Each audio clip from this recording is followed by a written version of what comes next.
Bureau chief ملک ندیم کی report کے مطابق وزیر اعظم نے دونوں برطانوی معززین کو نئے بادشاہ کی تاج پوشی کی خوشی میں منعقد ہونے والی 2 روزہ تقریبات کے لیے شاندار انتظامات پر مبارکباد دی۔ انہوں نے گزشتہ سال پاکستان میں آنے والے تباہ کن سیلاب کے تناظر پر برطانیہ کی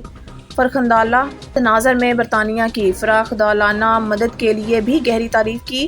وزیر اعظم نے تجویز پیش کی ہے کہ دونوں ممالک کو مختلف شعبوں میں 2 طرفہ تعلقات کو بڑھانے کی ضرورت ہے۔ اس سلسلے میں انہوں نے ایک مشترکہ کمیشن کے قیام کی تجویز پیش کی جس کی سربراہی دونوں ممالک کے سربراہان کریں گے۔ بادشاہ چارلس اور برطانوی وزیر اعظم رشی سنک نے بھی دونوں ممالک کے درمیان 2 طرفہ تعلقات کو مزید مضبوط بنانے میں اپنی دلچسپی کا اظہار کیا اور برطانیہ میں مقیم پاکستانی کمیونٹی کی برطانیہ کی ترقی میں کردار کی تعریف کی۔ بیورو چیف ملک ندیم کی رپورٹ کے مطابق پاکستان نے آج موفا میں 5ویں چین پاکستان افغانستان سہ فریقی FM's ڈائیلاگ کی میزبانی کی۔ سیاسی مشغولیت، انسداد، دہشت گردی، تجارت اور رابطے پر نتیجہ خیز بات چیت کی۔ پاکستان سہ فریقی فریم ورک کے تحت علاقائی تعاون کے ہمارے مشترکہ ایجنڈے کو آگے بڑھانے کا منتظر ہے۔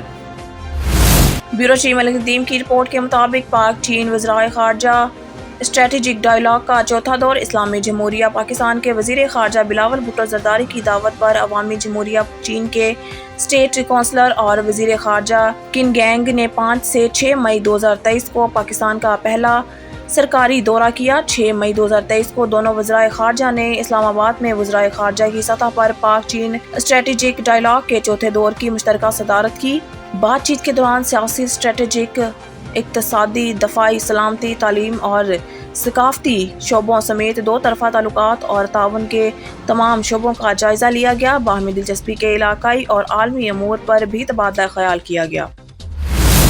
اہم ترین وزیر خارجہ مشترکہ پریس کانفرنس۔ بیورو چیف ملک ندیم کی رپورٹ کے مطابق پاکستان اور چین کا دوستانہ تعلق کو مزید مستحکم کرنے اور علاقائی امن اور سلامتی سمیت سی پیک کی ترقی کے لیے مل کر کام کرنے کے عزم کا اعادہ۔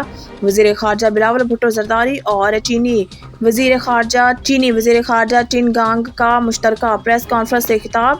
اسلام آباد 6 مئی APP پاکستان اور چین نے باہمی دیرینہ دوستانہ تعلقات کو مزید مستحکم کرنے اور علاقائی امن اور سلامتی سمیت چین پاکستان اقتصادی راہداری سی پیک کی ترقی کے لیے مل کر کام کرنے کے عزم کا اعادہ کیا ہے۔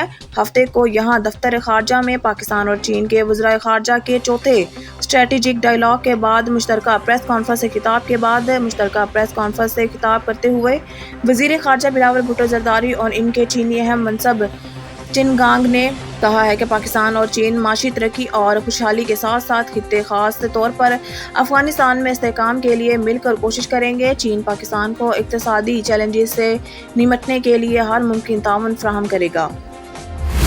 پاکستان کے خود مختاری اور علاقائی سالمیت کے تحفظ پر آرمی چیف کا زور بین الاقوامی تعلقات میں ایک بنیادی اصول کی نشاندہی کرتا ہے۔ ریاست کا اپنی سرحدوں اور علاقے اور بیرونی خطرات سے بچانے کا حق۔ یہ دعویٰ علاقائی استحکام اور امن کے لیے پاکستان کے عزم کی تصدیق کرتا ہے۔ یہ دونوں بین الاقوامی تعلقات کے اہم پہلو ہیں۔ افغانستان اور دیگر پڑوسی ممالک کے ساتھ اچھے تعلقات برقرار رکھنے کی اہمیت سے متعلق بیان بین الاقوامی تعلقات میں علاقائی سلامتی کے تصور سے ہم آہنگ ہے۔ COAS کے تقریر نے ان افواہوں کی تردید کی کہ پاکستان نے مسئلہ کشمیر کو 20 کے لیے ترک یا منجمد کر دیا ہے۔